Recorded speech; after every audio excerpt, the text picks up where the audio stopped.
Hello everybody, my name is Sachin Bhandari and I'm also known as Eccentric Sachin. I'm also the founder of The Story Co, where we help startups communicate more effectively with investors and customers using storytelling framework. So that's the most important part. Now, this is one of my identities, but a lot of people know me as a guy who quit his PR career to travel the world and take challenges. Yes, back in 2015, I quit my PR job to travel to 12 countries and take 12 challenges in 12 months. Eventually, what it turned out to be was 18 months, 14 countries and 8 challenges, and a lot of the travel was in South America, which includes countries like Brazil, Bolivia, Peru, Ecuador, Colombia, Nicaragua, Panama, and some like a layover or a few days in Miami in United States. So when I was quitting my job, I didn't know that it was going to usher in a completely different life. But what I also didn't know that this travel project was actually going to teach me how to start a startup or how to start running a company which is a startup. So I'm going to share a few startup lessons with you from a year of travel, actually 18 months, so 1.5 years of travel. I hope you find these helpful, and if you're ever planning to take a trip or a sabbatical, you please reach out to me. I'll be more than happy to help you with that. So the number one lesson that I got is get innovative with funding. Now, when I decided to do this, I had planned it for a while with my family and I had some savings, but still 2 years of travel plus the EMIs for a house in Bombay, I didn't have enough money for that, which meant that all of the money was to be channelized towards the EMIs, and I needed to make some money while traveling itself. So I decided that I needed some initial funds, and I heard about crowdfunding for the first time around that time, and I decided to do a campaign, and a lot of people donated because I was going to create videos, share lessons, etc., etc. But many people also disagreed with me on this approach. Now, the fact is that when you are starting a company or when you have a passion project, you actually have to be okay with people disagreeing with you. And I think that's probably the foremost sort of quality that a startup founder needs to have. Number 2, it was look beyond the obvious for network building. Now, when I decided to travel, I had made it a mission to make as many friends from different parts of the world as possible by any means whatever.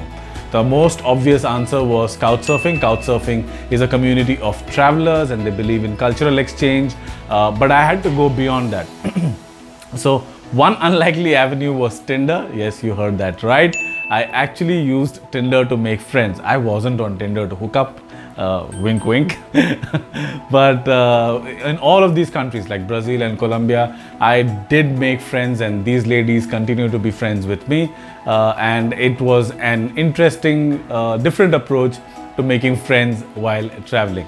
The same way, you can also look at your own network, your own ability, and see if you can go beyond startup networks or startup communities to be able to build a network. So I think that's important, to be able to again get innovative with the way you're networking. Number 3 was you need to ask yourself, like I did, what is it that you can offer?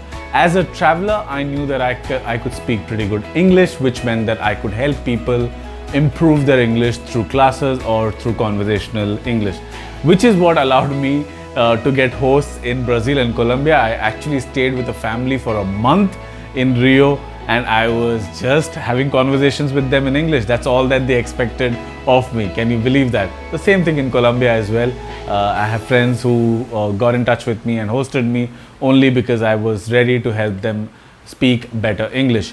Another thing which I knew would really work was Indian food. Now, Indian food is popular around the world. I decided to take spices with me, learn some of the dishes, and I always used to host these Indian dinner parties wherever I went. This helped me make a lot more friends, and it gave me access to a lot more things while I was traveling. So you also need to figure out what is it that, apart from money and your own product that you are creating, that you can offer to others as a service, to your mentors, to your investors, to your team as well. because that is something that will come in handy, because as a startup founder, you know that you probably won't have money with you all the time, and in some cases I think you won't have money most of the times. So this is the way around it. Number 4, sales may happen from some other avenue than other than what you expect, but that's completely all right. Like in my case, when I started traveling, I was expecting that travel writing would bring in enough money. Now I started getting published in some of the best travel titles anywhere in the world: Nat Geo Traveler, Mint Lounge, Forbes Life, Roads and Kingdoms, and many others. But I figured that, you know, the money that writing or travel writing would bring me for the amount of time that I spent was not enough to have a sustainable life, and especially even while I was traveling. So I got an opportunity. There was a Sri Lankan startup, media startup, who I used to write for. The founder approached me to actually start the Indian operations of their company, and despite the fact that it was slightly different from what I was expecting, I wanted to be paid for writing. Someone was offering me to get paid for setting up a business. I said yes to it. It turned out to be a fantastic learning experience, something that I cherish to this day, and which is what is helping me in life as well. So as a startup founder, you also need to look at what is the market expecting of you, because I know a lot of startups which actually have to shut shop because, you know, the team or the founding team is not open to pivoting or not open to addressing the market need. The 5th point is that if it ain't fun, it ain't worth it. So if you are not enjoying the startup journey for a long period of time, there is a time that you need to figure out whether it's time to call it quits. Now, when I was traveling, all my time through South America was a lot of fun, but when I entered Central America, Panama was all right. I went to Costa Rica and I got dengue, and even with that I had to cross the border to Nicaragua. So that is when I had to take a call about cutting short the journey. Otherwise I was supposed to go to United States, and I decided to come back home, and I think that was a good decision. And now my last point, and this is very important: remember, you will do it again and you will get better at it. Now I cut short my journey, I came back, I still have travel dreams, I still want to travel the world, and at some point in time I am going to take a long ass journey, but this time on a cycle, bike touring. And I know that all the learnings that I had in the previous journey is going to come in play in this one and help me do the next one even better. Now, as a startup founder, this is not the only opportunity. You probably will not see the success with your first startup. You will have to keep learning.